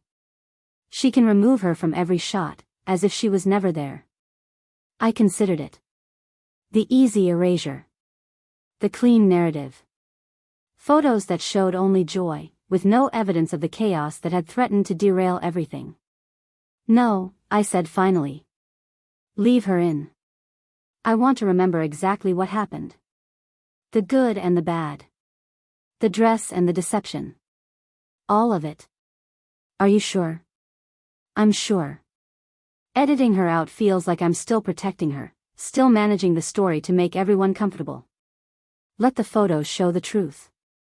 That afternoon, we packed up to leave for the coast. As we loaded our bags into the car, my father arrived unexpectedly, driving alone. He looked like he'd aged a decade overnight, his usually composed face drawn and tired. I wanted to see you before you left, he said. Your mother and I had a long conversation last night. Several, actually. Dad, you don't owe me explanations. I do, though. I owe you a lot more than that. He leaned against his car, looking out at the vineyard. Caroline sent me her text to you. The one listing all the times Vanessa hijacked your moments. Reading it was like watching a highlight reel of my own failures as a father. You weren't the one doing those things. No, but I was the one allowing them. Every time you came to me hurt or confused by your sister's behavior, I told you to be understanding. To give her grace. To remember she was family. He turned to look at me directly. I made you responsible for managing her cruelty. That was wrong. Why did you do it? Because it was easier. Because Vanessa demanded constant attention and you never did. Because you were self-sufficient and she was needy, and I took the path of least resistance every single time. His voice broke slightly. I sacrificed you to keep the peace. I see that now. We stood there in the late morning sun, father and daughter, while something fundamental shifted between us. Not forgiveness exactly, not yet. But acknowledgement. Truth. What happens now? I asked. Your mother wants me to convince you to reconcile with Vanessa. To participate in family therapy, work through this together, find healing. He paused. I told her I wouldn't ask that of you. That you've done enough. That maybe it's time the rest of us did the work. Is she in therapy? She's refusing. Says she didn't do anything wrong, that the whole thing was a misunderstanding, that people are overreacting. He shook his head. Troy's filing for divorce. Did he tell you? He called this morning. Good. He shouldn't stay in that marriage out of obligation or pity. Nobody should. He looked at me meaningfully. Including you. You don't owe Vanessa a relationship just because you share DNA. After he left, Derek and I finally started the drive west toward the coast. The Columbia River Gorge opened up before us, dramatic cliffs and waterfalls, ancient basalt formations that had witnessed countless human dramas and remained unchanged. Your father's trying, Derek observed. I know. I don't know if it's enough, but it's something. Does it have to be enough right now? No. I suppose it doesn't. We drove in comfortable silence, watching the landscape transform from vineyard hills to dense forest to eventually the wild coast where we'd spend the next week. The rental cottage Isabel had found for us sat on a bluff overlooking the Pacific, isolated enough for privacy but close enough to town for supplies. As we unpacked that evening, watching the sun sink into the ocean in shades of orange and purple, my phone buzzed one more time. A text from an unknown number. This is Caroline. I know we haven't been close, and that's my fault. I enabled this dynamic by staying silent when I should have spoken up. If you ever want to talk about anything, I'm here. No pressure. No agenda. Just truth. Congratulations on your marriage. You deserve every happiness. I showed Derek the message. He read it, then pulled me close. You're collecting a new family. One that chooses you on purpose. Is that what's happening? I think so. The old one is crumbling, and a new one is forming in its place. People who see you. Who value honesty over performance. Who show up without being managed into it. That night, we sat on the cottage deck wrapped in blankets, listening to the waves crash against the rocks below. Somewhere in Portland, my sister was probably still spinning narratives, still positioning herself as the victim. My mother was likely coordinating her defense, crafting explanations that would minimize the damage. And my family as I'd known it was fundamentally changing into something I couldn't yet predict. But here, in this moment, I was exactly where I needed to be. With a husband who'd stood between me and chaos without being asked. In a dress that had been made specifically for me and couldn't be stolen or replicated. With proof of my own worth that didn't require anyone else's validation. The designer original wasn't just the dress. It was me. The version of myself I'd been carefully constructing despite every attempt to diminish her. And unlike a label that could be removed, unlike a moment that could be hijacked, this truth was mine to keep. Derek's hand found mine in the darkness. What are you thinking? That I spent $11,000 on a dress and it was worth every penny. Because of how it looked? Because of what it taught me. That some things can't be borrowed or taken. They have to be earned, created, chosen.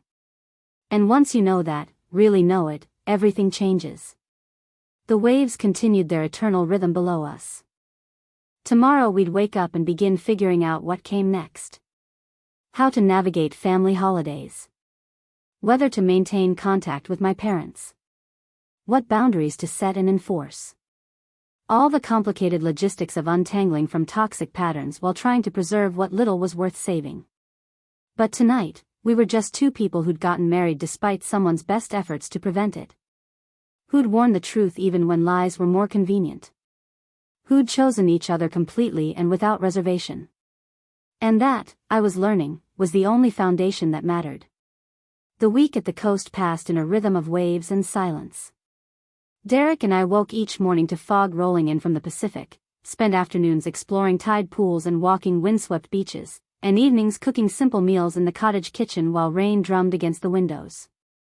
It was the kind of peace I hadn't realized I'd been craving until I had it. On the fourth day, I finally opened my laptop. The time away had given me distance, but I knew I couldn't ignore reality forever. The email inbox was overwhelming. Messages from distant relatives I hadn't spoken to in years, former classmates, even a few journalists requesting interviews about standing up to toxic family dynamics. One email stood out. The subject line read, "From Marseille Atelier." I opened it slowly. Dear Natalie, I hope your wedding day brought you joy despite the challenges that arose. I wanted you to know that we've been made aware of the counterfeit dress bearing our label. We take intellectual property very seriously and have begun legal proceedings against the manufacturer. More importantly, I want you to understand something about couture. The dress I made for you wasn't just about fabric and construction. It was about creating something that could only exist for you, in that moment, for that purpose. That authenticity cannot be replicated, no matter how skilled the copyist. You wore the truth on your wedding day, and that matters more than you may realize. With admiration, Margaux. I read it 3 times, each pass revealing something new. Margaux hadn't just made me a dress. She'd given me armor. Evidence that couldn't be disputed or explained away. Proof of intention and authenticity that existed independent of my family's narrative. She's taking legal action against whoever made the fake? Derek asked, reading over my shoulder. Apparently. I didn't even think about intellectual property violations. Your sister bought stolen design work and tried to pass it off as legitimate. That's fraud on multiple levels. I closed the laptop, suddenly exhausted by the implications. I don't want to be the person who destroys her life. You're not. She did that herself. You're just the person who refused to help hide it. That afternoon, we drove into the small coastal town for supplies. The grocery store was the kind of place where everyone knew everyone, where strangers made conversation in the checkout line about weather and fishing conditions. As we were loading bags into the car, my phone rang. Harrison. Sorry to interrupt the honeymoon, he said, but I thought you should know. Vanessa's threatening to sue you for defamation and emotional distress. I leaned against the car, the ocean wind whipping my hair across my face. On what grounds? She's claiming you orchestrated the whole thing to humiliate her. That you planted the label, staged her collapse, spread malicious rumors. Her lawyer sent a cease and desist letter to Isabel this morning demanding all documentation be destroyed and threatening legal action if anyone continues to discuss the incident publicly. That's insane. There are 200 witnesses and multiple videos. I know. Which is why her case has no merit. But I wanted you to be prepared. She's desperate to control the narrative, and desperate people do irrational things. He paused. I've already drafted a response. Would you like me to send it? What does it say? Essentially that all documentation is factual, that she's welcome to pursue legal action if she wishes, but that doing so will likely result in even more public exposure of her behavior. It's a polite way of saying bring it on. Send it. After we hung up, Derek and I drove to a lookout point where the cliffs dropped dramatically to the sea below. We sat on a bench, watching seabirds wheel and cry above the waves. She's not going to stop, I said. Not until she's rewritten this into something where she's the victim. Let her try. The truth is documented from every angle. She can spin whatever story she wants, but facts are facts. What if my parents believe her version? What if they take her side? Then you'll know exactly where you stand. And you'll move forward accordingly. He took my hand. Natalie, you've spent your whole life trying to maintain relationships with people who only valued you as long as you were useful. As long as you smoothed things over, managed crises, absorbed blame. The second you stopped doing that, they turned on you. That tells you everything you need to know. I knew he was right. But knowing something intellectually and accepting it emotionally were different processes, and I was still somewhere in between. That evening, I wrote an email I'd been composing in my head for days. Not to Vanessa, but to Caroline, my aunt who'd finally acknowledged the pattern. Thank you for your message and for being honest about what you witnessed over the years. I'm not ready for extended family gatherings or mediation or any attempt to work things out. But I would like to stay in touch with you, if you're willing. On our terms. Without my mother or Vanessa as intermediaries. Let me know if that interests you. Her response came within an hour. I would be honored. And I understand the boundaries. They're not just reasonable, they're necessary. Whenever you're ready. Small steps. New connections built on honesty instead of obligation. It wasn't the family I'd been born into, but maybe it was the one I was meant to find. We returned to Portland after 7 days. The city looked different somehow, though nothing had actually changed except my relationship to it. Derek drove us to the Pearl District loft, and as we climbed the stairs, I felt the familiar comfort of home mixed with apprehension about what awaited us. The mail had piled up. Bills, wedding cards from guests who'd sent them late, and one thick envelope with my mother's handwriting. I set it aside unopened. Whatever it contained could wait. Isabel called that evening. "Welcome back. How was the coast?" "Perfect. Exactly what we needed." Harrison told me about the cease and desist letter. "Right. Vanessa's lawyer is aggressive but not particularly competent. She's threatening action she can't actually win. However, I thought you should know that the videos from the wedding have been viewed over 2 million times across various platforms. This has become bigger than just your family. 2 million people have watched my sister collapse at my wedding. 2 million people have watched someone's deception get exposed in real time. The comments are overwhelmingly supportive of you. People are sharing their own stories about family members who've sabotaged important moments. You've accidentally started a movement. I didn't want to be a movement. I just wanted to wear my dress and marry Derek without someone trying to steal the moment. But apparently, that simple desire had resonated with people who'd experienced similar dynamics. There's something else," Isabel continued. "I've received 3 inquiries from people wanting to book you specifically as their wedding coordinator. They said they want someone who understands family drama and won't let it derail their day. I know you work for the company, but I thought you should know there's demand for your services specifically." After we hung up, I opened my laptop and, against my better judgment, searched for the videos. There I was, frozen in multiple angles and perspectives. Walking down the aisle in the silk dress. Standing calm while Vanessa collapsed. The label falling in slow motion. My face as I decided to continue rather than pause. The comments section was a mix of support, advice, and people tagging friends who needed to see this. This is what boundaries look like. She didn't let family dysfunction steal her joy. The sister thought she could upstage the bride with a fake dress and got exposed instead. One comment thread caught my attention. Someone had posted, "I was a guest at this wedding. What you don't see in the video is that the bride had every reason to cancel or postpone. She could have made it all about the drama.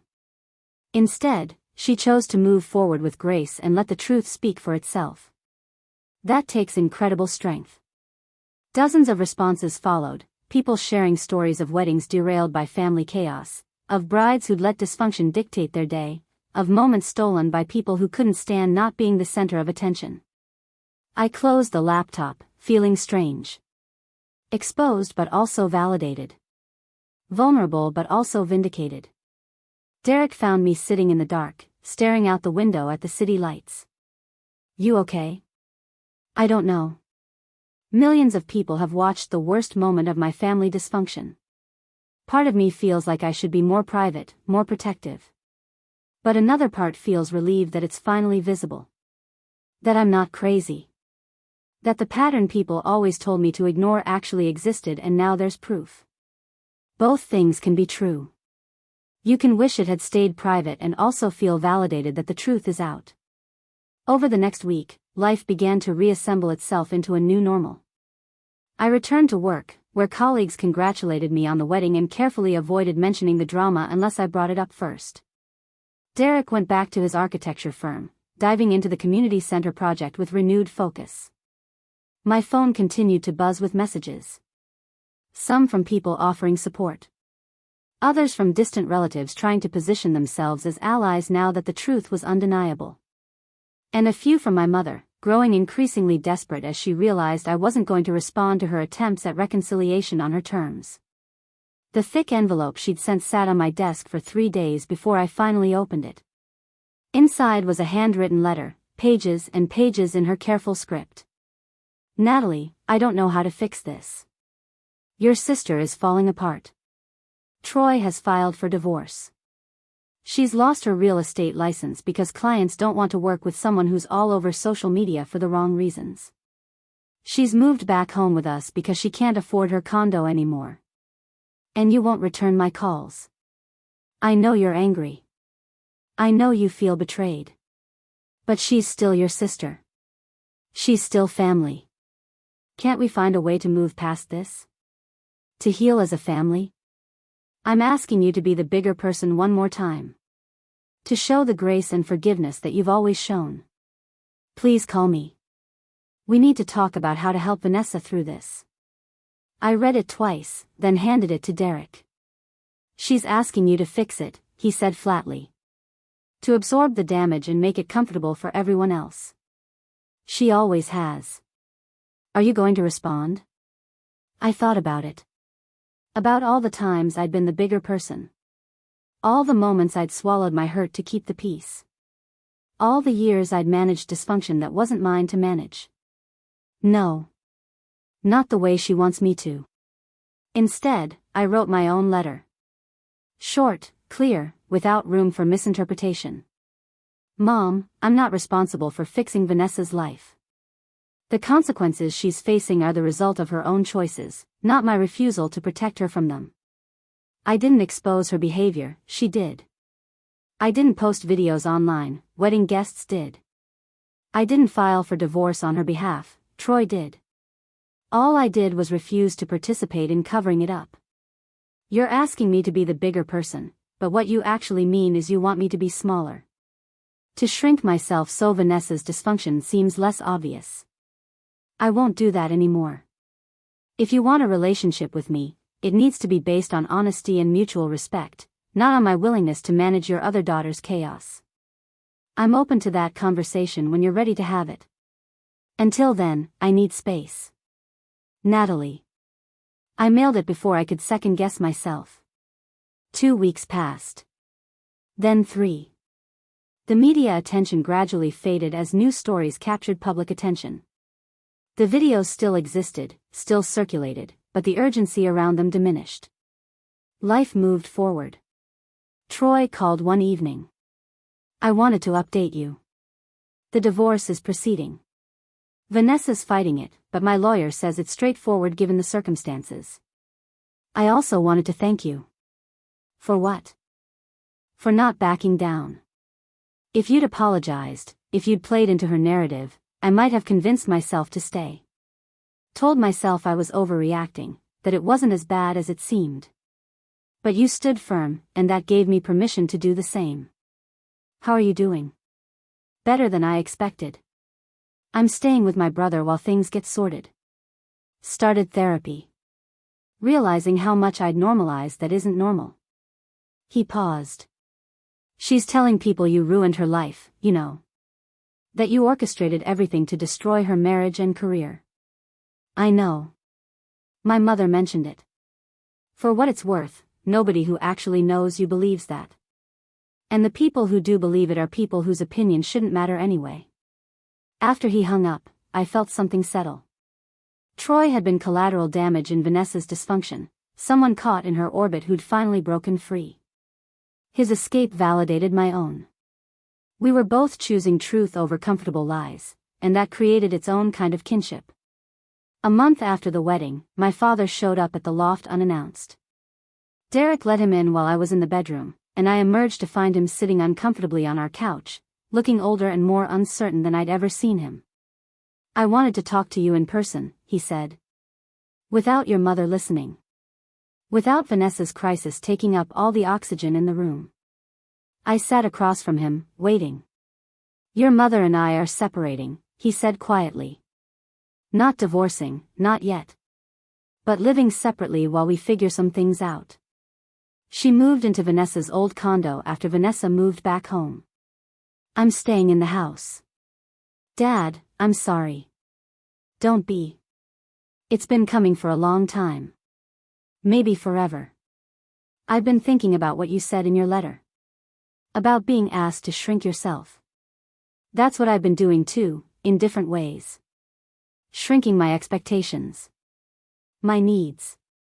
My sense of what's acceptable. All to accommodate your mother's need to control the narrative and Vanessa's need to be the center of everything. What changed? Watching you walk down that aisle after everything that happened. Watching you refuse to let chaos dictate your choices. I realized I'd spent decades doing the opposite. Letting dysfunction determine everything. He leaned forward. Your mother wants me to convince you to reconcile with Vanessa. To be part of family therapy. To work toward healing. And what do you want? I want you to live your life without our dysfunction following you. I want you to be happy. And I want to maybe, if you're willing, build something honest between us. Not the father-daughter relationship we pretended to have, but something real. We talked for 2 hours. About patterns he'd enabled. About moments he should have intervened but didn't. About the price of choosing peace over honesty. It wasn't forgiveness exactly, not yet. But it was a beginning. An acknowledgement that relationships built on truth, even uncomfortable truth, were stronger than those built on convenient fiction. When he left, he hugged me. Actually hugged me, not the stiff obligatory embrace of family functions but something genuine. I'm proud of you, he whispered. I should have said that a long time ago. As winter settled over Portland, bringing rain that turned the city silver and green, I found myself in an unexpected place. Not reconciled with my family of origin, but no longer waiting for their approval. Not bitter about what had happened, but not willing to pretend it hadn't. Not defined by Vanessa's dysfunction, but not ignoring how it had shaped me. Isabel offered me a partnership in the event planning company. You understand something most coordinators don't, she explained. That weddings aren't just about logistics and aesthetics. They're about navigating relationships, setting boundaries, protecting joy from people who'd rather create chaos. There's a market for that. I accepted. Derek's community center broke ground in January, and I watched him transform sketches into something tangible, something that would serve people who needed it most. We built a life that was entirely ours, with no one's permission required. Caroline became a regular presence, meeting for coffee once a month, sharing stories about family dynamics she'd observed but never addressed. I was complicit too, she admitted. By staying silent, I enabled it. I'm sorry for that. You're here now. That matters. Vanessa sent one final message in February. A long email detailing how I'd destroyed her life, stolen her moment, turned everyone against her. How the dress situation had been a misunderstanding blown out of proportion. How I'd always been jealous of her and had finally found a way to make her look bad. I read it once, then archived it without responding. There was nothing to say. She'd constructed a narrative where she was the victim and I was the villain, and no amount of evidence would change that because the narrative served her needs better than the truth. My mother called once, on my birthday in March. I let it go to voicemail. Her message was brief, I hope you're well. We miss you. The door is always open when you're ready to come home. But I was home. In a loft overlooking the city. With a husband who'd stood between me and chaos without hesitation. Building a career around protecting joy from people who'd try to steal it. Creating a life that required no one's approval but my own. The dress hung in my closet in its protective garment bag. Sometimes I'd unzip it just to look at the silk, to remember that moment when I'd walked down the aisle wearing something made specifically for me. The label had never been replaced. The place where it had been removed remained visible if you knew where to look. But that seemed right somehow. The scar was part of the story. Evidence of what had been attempted and what had failed. On our 6-month anniversary, Derek and I drove back to the Vineyard Estate. Not for an event, just to walk the grounds where we'd gotten married. The grapevines were heavy with summer fruit now, the mountain visible in crystalline detail against an impossibly blue sky. Do you ever regret how it happened? Derek asked as we stood near the spot where Vanessa had collapsed. Which part? The theft? The collapse? The viral videos? All of it. The public nature of the whole thing. I thought about it. About the millions of people who'd watched my family dysfunction play out. About the comments and messages and unsolicited advice. About becoming accidentally famous for refusing to let someone steal my moment. No, I said finally. Because if it had stayed private, if only our family had known, they would have convinced me I'd overreacted. That I was being dramatic. That I should forgive and forget because that's what family does. But it happened in front of witnesses. It was documented from every angle. And that made it undeniable. The truth needed an audience. The truth needed evidence.